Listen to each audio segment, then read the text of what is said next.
Après avoir réfléchi toute la nuit, Bart déconseille une nouvelle fois à Luke de communiquer la photo à la police prétextant vouloir protéger sa mère de la vérité. Convaincu, Luke supprime le cliché de son téléphone. Bart se rend ensuite chez son cousin et s'excuse de s'être emporté contre lui la veille. Tandis que Maxime se montre compréhensif, Bart finit par reconnaître qu'il est responsable de la mort d'Arnaud et révèle toute l'histoire. Maxime lui préconise alors d'en parler à la police, mais Bart refuse d'aller en prison et admet par ailleurs qu'il craint de perdre sa mère si elle venait à apprendre sa responsabilité dans le décès de Molina. Bien que Maxime tente malgré tout de le convaincre de dire toute la vérité, Bart le supplie de garder le secret. Chez les Valorta, Flore raconte à son fils avoir eu la police au téléphone et se demande si la mort de son conjoint pourrait être liée au trafic de chiens. Pendant qu'elle se pose de nombreuses questions sur les derniers instants de son compagnon, Flore s'effondre et se montre reconnaissante du soutien apporté par son fils. En fin de journée, Pauline arrive chez Flore et déclare qu'elle ne souhaitait pas lui laisser ses enfants durant cette période. Soulagée de retrouver sa progéniture, Pauline les prend dans ses bras et s'exclame qu'elle n'aurait jamais dû les laisser seuls ici car elle savait que cela se finirait mal. Flore, qui a entendu la conversation, aimerait faire une trêve le temps d'organiser les funérailles, mais l'ex-femme d'Arnaud interdit à Flore de s'occuper de son enterrement. En parallèle à la mort, le médecin légiste certifie que la noyade est la cause du décès d'Arnaud.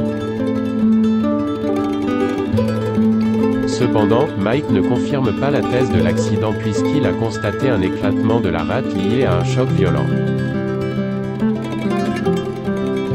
Avec la douleur, il est probable qu'Arnaud ait été en incapacité de nager. Afin d'en être sûr, le légiste doit néanmoins étudier l'hématome d'un peu plus près et promet à Karim un retour dans les prochains jours. Pour débuter son enquête, Karim se dirige au port mais se trouve rapidement dans une impasse lorsque les dockers refusent un à un de répondre à ses questions. Après les avoir menacés de les convoquer et d'obtenir une commission rogatoire pour inspecter les cargaisons du port, Karim rentre au commissariat et sollicite George pour qu'il entame des recherches sur le chef de la bande. Rose reçoit un message de Marco, un de ses lecteurs, et confie à Chloé qu'elle a beaucoup discuté avec ce dernier depuis quelques jours.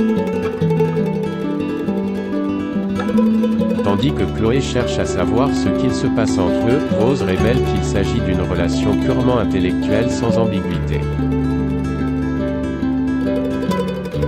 Une histoire qui fait du bien à l'auteur qui ajoute avoir complètement oublié Antoine depuis. Plus tard, Antoine rejoint Rose à Info 7 avec un énorme bouquet de ballons en l'honneur d'une nouvelle page de leur histoire. Rose explique au proviseur adjoint qu'entre eux c'est terminé mais celui-ci aimerait au moins qu'ils redeviennent amis. La jeune femme, qui se laisse convaincre, accepte alors avec joie d'aller boire un café avec son ancien amant. En chemin, elle indique avoir eu de très bons retours sur son livre et précise discuter tous les jours avec l'un de ses lecteurs. Pour Antoine, elle veut le rendre jaloux mais Rose fait comprendre que pour elle, les hommes c'est fini.